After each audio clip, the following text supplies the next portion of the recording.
વાત કરવી છે એક રામાયણના બે પાત્રો વિશેની. એક છે મંથરા અને બીજો છે વિભીષણ.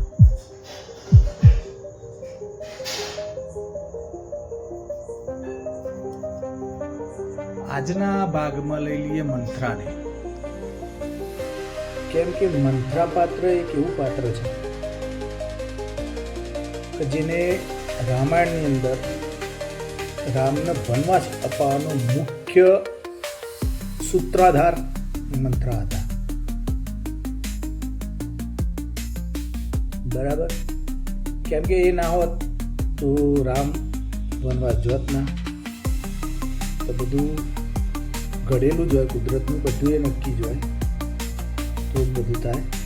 બાકી ભગવાન હતા, એમને વનવાસની જરૂર શું હતી?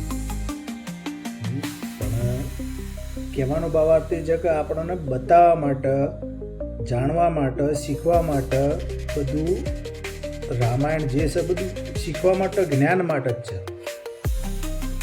પણ એનો દુરુપયોગ પણ ઘણા કર્યો.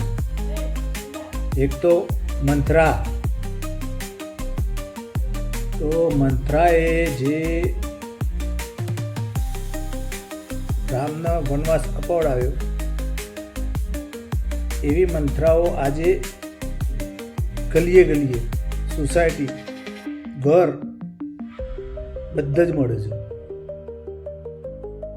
કેમ કે કોઈનું ઘર ભગાયા સિવાય એમને આખી રાત ઊંઘ ના આવે. આ સ્ત્રીઓના કાનમાં ફૂંક મારી મારી મારી મારીને એને એ હદે ટોર્ચર કરતી હોય છે કે સાસુ વહુને ઝઘડો કરાવડાવો. આવી મંથરાઓ ઘણી છે. કાનમાં બંધેણી કરી કરી કરી કરી અને એ વહુને સાસુ જોડે ઝઘડો ના કરાવો, ઝઘડો થાય, ઘરથી વિખૂટા છોકરાને વહુને મોકલી દી, આ બધું થાય. આ બધા કાર્યો મંથરાઓ કરાવડાવે છે. એને મંથરાઓ જ કહેવાય ને. આ મંથરાઓ જ છે એક નંબરની.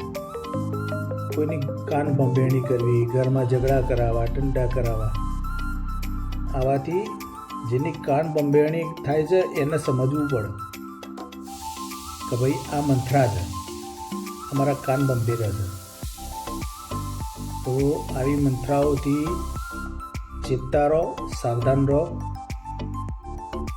કેમ કે દરેક જગ્યાએ મળશે આ મંથરાઓ. પણ સમજવાનું તમારે છે, વિચારવાનું તમારે છે કે આને કહ્યું મને મારી સાસુ વિશે, સસરા વિશે, દિયર વિશે, જેઠ વિશે, પતિ વિશે, બાળકો વિશે, આજુબાજુ પડોશમાં, તો વિચારો પહેલાં કેમ કહે છે, એનો અંદર ઉદ્દેશ શું? એમનો પેટમાં ચૂંક આવે. આ ના કરો તો એમને પેટમાં ચૂંક આવે, ખાવાનું પચે ના. આ મંથરાઓનો કોમ છે બધો. એટલે વિચારો, સમજો. આવી મંથરાઓ બધા જ મળશે. બરાબર. પણ રામને જે વનવાસ અપાવડાયો હતો ને, એ મંથરા રામના એ લખેલું હતું પુસ્તકની અંદર. વાલ્મીકી ઋષિએ લખેલું જ હતું કે આ આવું આવું થવાનું છે.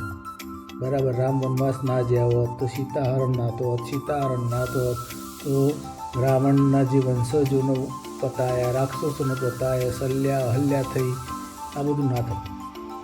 પણ એક મંથરા આ કરે છે અને એ સારા માટેનું ઉદ્દેશ્ય હતો. પણ આજકાલની મંથરાઓ તો આવું ઘર ચડાવીને લોકોના ઘર ભગવડાવે છે. એટલે પ્લીઝ વિચારો, તમારી પોતાની બુદ્ધિ ક્ષમતાથી વિચારો. આવી મંથરાઓથી બચતા રહો. બેસવાનું છોડી દો. આજુબાજુમાં કોઈ વિચારો પ્લીઝ. અને આવી મંથરાઓથી તો દૂર રહો. સલામ આલો શેઠથી. તો આજના વિષયમાં આટલી જ વાત કરું છું. નેક્સ્ટ વિષય લઈશ વિભીષણનો. વિભીષણ બી ઘણા છે. બરાબર. તો હર મહાદેવ, હર હર મહાદેવ.